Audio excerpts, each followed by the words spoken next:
मध्य प्रदेश में रेत माफिया की कारगुजारी से कौन वाकिफ नहीं, क्योंकि ऐसी कई खबरें हमने भी आप तक कई बार पहुंचाएं। कुछ दिन पहले शहडोल में रेत माफिया ने एक एएसआई की हत्या कर दी थी और अब मुरैना में रेत माफिया ने ट्रैक्टर से कुचलकर एक युवक की जान ले ली। और इसके बाद सवाल सबसे बड़ा अब यह है कि मध्य प्रदेश में आखिर रेत माफियाओं के हौसले इतने बुलंद क्यों हैं, वो इतने बेखौफ क्यों हैं और आखिर इन्हें संरक्षण दे कौन रहा है। देखिए रिपोर्ट।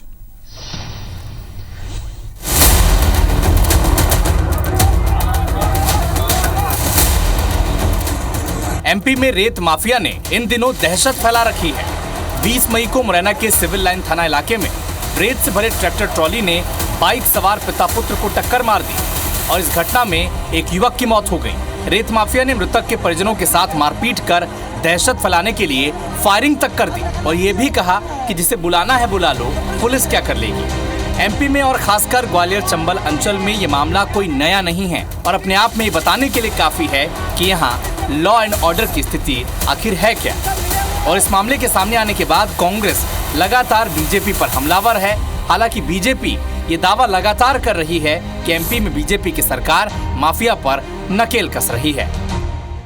माइनिंग माफिया इतना पावरफुल है। बात ये भी है कि जो बीजेपी के नेता हैं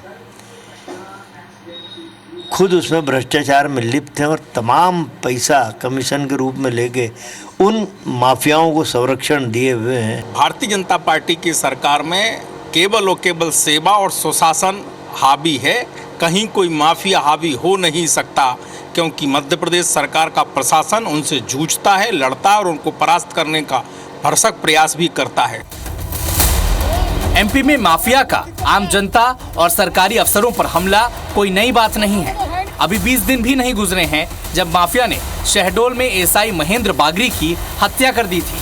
कभी माफिया पटवारी की जान ले लेते हैं तो कभी वनकर्मियों की पिटाई कर देते हैं। न सिर्फ ग्वालियर चंबल अंचल बल्कि जबलपुर के नर्मदा नदी में हाईफाई डिवाइस लगाकर रेत के अवैध खनन की तस्वीरें भी सामने आती रहती हैं। प्रशासन एक्शन लेने की बात करता है, लेकिन चुनाव के दौरान कृषि मंत्री ऐंदल सिंह कंसाना ने क्या कहा था, एक बार आप ये भी सुन लीजिए।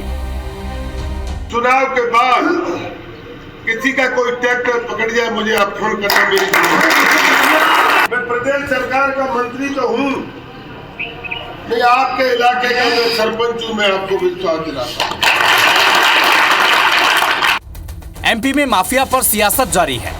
कांग्रेस बीजेपी सरकार पर माफिया को संरक्षण देने का आरोप लगाती है, तो बीजेपी कमलनाथ सरकार के 15 महीने और दिग्विजय सिंह के 10 साल में माफिया के पनपने और पांव पसारने का आरोप लगाती है। लेकिन सवाल यह है कि इन माफिया को संरक्षण आखिर दे कौन रहा है, क्योंकि इससे न सिर्फ राजस्व का नुकसान हो रहा है बल्कि आम लोगों के मन में ये सवाल भी उठने लगा है कि क्या लॉ एंड ऑर्डर महज कमजोर और आम लोगों के लिए है। सत्येंद्र सिंह तोमर के साथ ब्यूरो रिपोर्ट IBC 24।